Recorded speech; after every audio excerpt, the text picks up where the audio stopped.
ఉన్నవాడు ఆయన.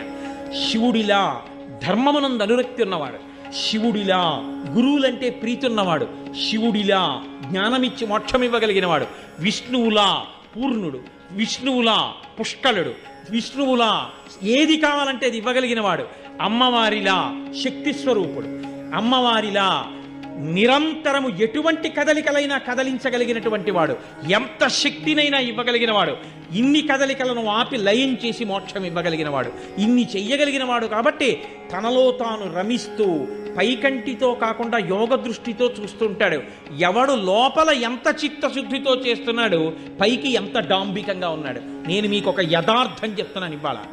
ఒక్కొక్కసారి ఏ దీక్ష లేకుండా అయ్యప్ప స్వామి గుడికి వెళ్ళినటువంటి కొంతమందికి అసలు జీవితంలో అయ్యప్ప దీక్ష తీసుకొని వాళ్ళు కొంతమంది ఆ గుడికి వెడితే 50 సార్లు దీక్ష తీసుకున్న వాళ్ళకన్నా కూడా